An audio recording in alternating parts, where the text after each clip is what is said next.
नमस्कार साथियों, स्वागत है आपका वैदिक एस्ट्रो अकेडमी चैनल में।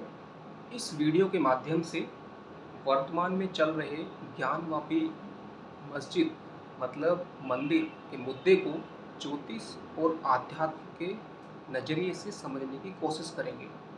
तो शुरू करते हैं। सबसे पहले आपको याद दिलाना चाहूँगा कि जो कुंडली हमारे देश की है, जब देश आज़ाद हुआ था तो उस समय पर हमारे देश की कुंडली यानी कि स्वतंत्रता दिवस 15 अगस्त को जो हमें आज़ादी मिली थी रात को 12 बजे, उसकी जो कुंडली है अगर आप उसको देखें तो ये स्क्रीन पे आपके सामने है। इस कुंडली में राहु पहले खाने में है, यानी कि कुंडली में जो सबसे अच्छी पोजीशन है उस जगह पे राहु बैठा है। और ज्योतिष में राहु का मतलब है जो विधर्मी या फिर जो सनातन धर्म के शत्रु हैं, आप समझ सकते हैं। और बृहस्पति का मतलब होता है सात्विकता, यानी कि सनातन धर्म के रक्षक, जिसको हम हिंदू बोल सकते हैं। तो कुल मिलाकर जब देश आज़ाद हुआ तो उस समय की जो परिस्थितियाँ थी या फिर वो जो एक तरह से सत्ता में जो सरकार आई, उस सरकार की जो तुष्टीकरण की नीति थी, उस नीति का असर आप इस कुंडली में देख सकते हैं। राहु मतलब विधर्मी, वो लगन में है यानी अच्छी पोजीशन में, और सात्विकता यानी कि हिंदू, वो छठे भाव में, छठा भाव होता है सबसे कमजोर जगह, सबसे बोल सकते हैं कि जो रोग शत्रु भय, यानी कि ज्योतिष में जो सबसे कमजोर स्थान है वो छठा है। अब इस बात को हम ऐसे समझ सकते हैं कि जो 70 साल तक इस कुंडली के अनुसार हमारे देश में वोट बैंक पॉलिटिक्स की वजह से जो हमने देखा वो उसका असर इस कुंडली से स्पष्ट रूप से समझा जा सकता है। अब बात करते हैं कि ये जो वर्तमान में ज्ञानवापी मुद्दा है, इस मुद्दे में एक छोटी सी बात बताना चाहूँगा कि जो अशोक सिंघल, आपने नाम सुना होगा, उन्होंने 3 मंदिर के लिए मांग की थी कि जो काशी, अयोध्या अयोध्या और मथुरा, इन 3 मंदिरों को हिंदुओं को सौंप दिया जाए और बाकी मंदिरों के लिए कोई अड़चन नहीं रहेगी। लेकिन दिक्कत ये हुई कि उस बात को वक्फ बोर्ड और बाकी संस्थाओं ने मना कर दिया जो उसके लिए जिम्मेदार थे। अब आप जानते हैं कि पूरी दुनिया में जो मुस्लिम कंट्रीज़ हैं वो 57 है, और एकमात्र जो हिंदू की मेजोरिटी का देश, वो भी एक सेकुलर कंट्री। और सेकुलर को ज्योतिष में बोलते हैं बुध नपुंसक, यानी बुध के साथ राहु का कॉम्बिनेशन। और इस बात को अगर बोले, जो अशोक सिंघल ने बोला कि 3 मंदिर हमें चाहिए, दे दो कम से कम, उस बात को आप रामधारी सिंह दिनकर की कविता से समझ सकते हैं। उस कविता की कुछ लाइनें कुछ इस प्रकार मैं आपको बताना चाहूँगा। उसमें कहा गया है कि दो न्याय अगर दो आधा दो, पर इसमें भी यदि बाधा हो तो दे दो केवल 5 ग्राम, मतलब 5 गांव मांगे थे उन्होंने। रखो अपनी धरती तमाम, हम वही खुशी से खाएंगे, परिजन पर अस्सी न उठाएंगे। अस्सी मतलब हथियार। दुर्योधन वह भी दे न सका, आशीष समाज की ले न सका। उल्टे हरि को बांधने चला, जो था असाध्य साधने चला। जब नाश मनुष्य का पर छाता है, पहले विवेक मर जाता है। हरि ने भीषण हुंकार किया, अपना स्वरूप विस्तार किया। डगमग डगमग दिग्गज डोले, भगवान कपित होकर बोले। जंजीर बढ़ाकर साध मुझे, हाँ हाँ दुर्योधन बांध मुझे। यह देख गगन मुझ में लय है, यह देख पवन मुझ में लय है। मुझ में विलीन झंकार सकल, मुझ में लय है संसार सकल। अमृत फूलता है मुझ में, संहार झूलता है मुझ में। ये कविता बहुत ही संदर्भ में है आज के, क्योंकि इसमें वही स्थिति है कि जब भगवान श्री कृष्ण गए थे धृतराष्ट्र की सभा में, उन्होंने पांडवों का पक्ष रखते हुए बोला था कि हमें सिर्फ 3 यानी 5 गांव मांगे थे, लेकिन वहाँ पे गुरुदेव ने साफ मना कर दिया था कि सुई की नोक के बराबर भी नहीं दूंगा।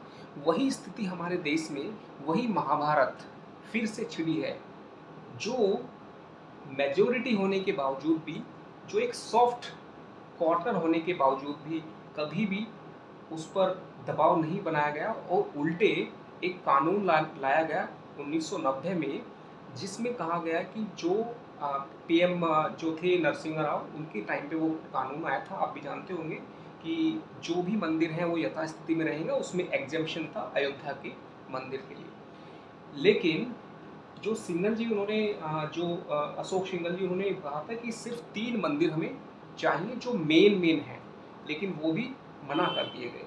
अब ये जो मैंने कुंडली आपको दिखाई थी भारत की, ये कुंडली के बाद अगली जो कुंडली आती है, जो सबसे पहले तो मैं हमारे जो वर्तमान प्रधानमंत्री हैं उनकी कुंडली, मोदी जी कुंडली, उस कुंडली की विवेचना करना चाहूँगा। उस कुंडली में सबसे इम्पोर्टेंट आपको बताना चाहूँगा कि इस कुंडली में वृश्चिक लगन में अभी वर्तमान में जो शनि महाराज हैं वो जनता जनार्दन यानी 4th हाउस में सबसे पावरफुल हैं, और पंचम भाव मतलब होता है एक बहुत बड़ा चेंज, उसमें आए हुए हैं।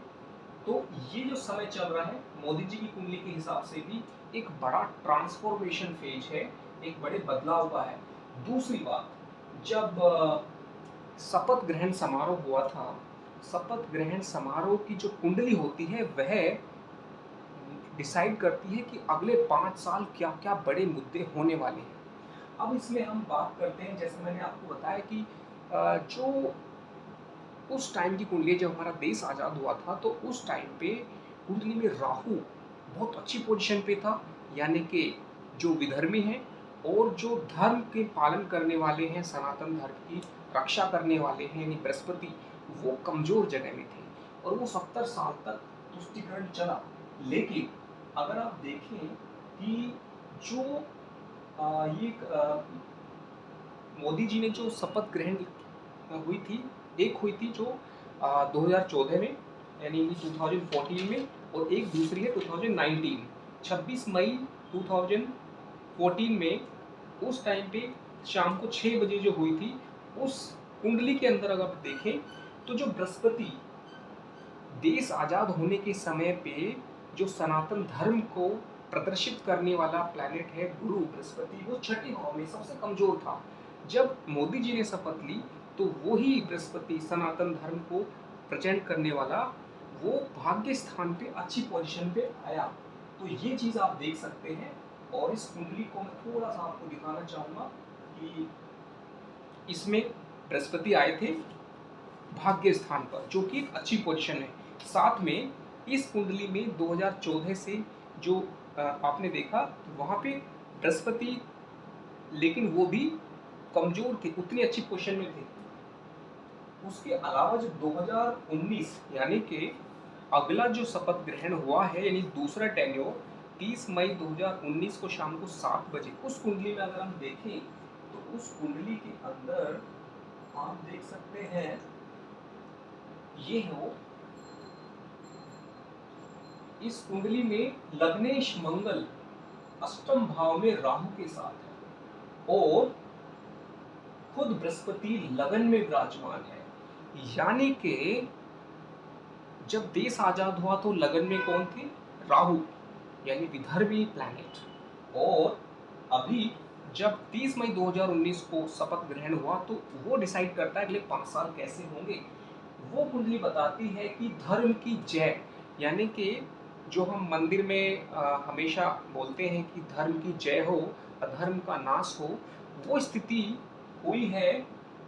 शपथ ग्रहण समारोह की कुंडली में दिखती है कि बृहस्पति लगन में महाराज विराजमान है और इसकी दृष्टि भाग्य पर उच्च की है, पंचम पर बहुत अच्छी है, वृश्चिक लगन की कुंडली है। अभी आपको मैं बताना चाहूंगा कि ये जो सारी चीजें हैं ये बहुत ही इंटरेस्टिंग इसलिए भी हैं क्योंकि आने वाले समय में 2024 का जो इलेक्शन है, वो इलेक्शन बहुत मायने रखता है कि उस समय पे ग्रहों की स्थिति क्या होगी, उसको अगले वीडियो में कवर करेंगे। लेकिन आपको इतना इस वीडियो के माध्यम से मैंने समझाने की कोशिश की है कि जब देश आज़ाद हुआ था 15 अगस्त 1947, उस टाइम पे रात को 12 बजे जो साइन हुआ था इसका इंडिपेंडेंट, उस टाइम पे जो कुंडली थी उसके अंदर राहु लगन में था, यानी कि बहुत अच्छी पोजीशन में, और बृहस्पति जो सनातन धर्म को रिप्रेजेंट करता है वो कमज़ोर पोजीशन में था। उसके बाद 70 साल बाद जब बीजेपी गवर्नमेंट सत्ता में आई, उस टाइम पे वही पासा पलटा और फिर दोबारा से और अच्छी पोजीशन आई 2019 में। तो कुल मिला के ये महाभारत है, जैसे कौरवों और पांडवों के बीच में थी, जहाँ पे पांडव सिर्फ 5 थे और कौरव 100 थे, कम पावर थी। और उस टाइम पे होने के बावजूद भी श्री कृष्ण भगवान क्योंकि साथ थे, यानी कि सत्य। तो ये चीज़ आप देख सकते हैं कि जो जोड़ी है श्री कृष्ण और आप बोल सकते हैं जो अर्जुन, ये स्थिति जैसे मोदी और शाह की जोड़ी, तो हमेशा जो है एक जंग है। इसको जीतने के लिए जो महाभारत की जंग, इसमें मोदी और शाह की जो जोड़ी है वो आने वाले समय में और ज़्यादा अच्छा असर दिखाएगी, क्योंकि ये जो प्लैनेट का जो मोमेंटम होता है, अभी आप देखें तो जो भारत की आज़ाद होने की कुंडली है उसके अंदर भी सत्य यानी कि शनि बहुत पावरफुल की तरफ बढ़ रहा है, क्योंकि वो योग कारक है, वृष लगन की कुंडली है वो, और उसमें शनि जो है भाग्य में मजबूत होके और उसके बाद 10th हाउस में पावरफुल हुआ है, और आने वाले टाइम में और ज़्यादा होगा। तो मुझे उम्मीद है कि आपको रफली ये समझ में आया होगा। इसी तरह के मुद्दों को ज्योतिष की भाषा में एक साधारण तरीके से विश्लेषण के साथ, जिसमें हम आध्यात्म या फिर माइथोलॉजी या फिर समझिए महाभारत रामायण के इस तरह के विषयों से जोड़ते हुए समझने की कोशिश करेंगे।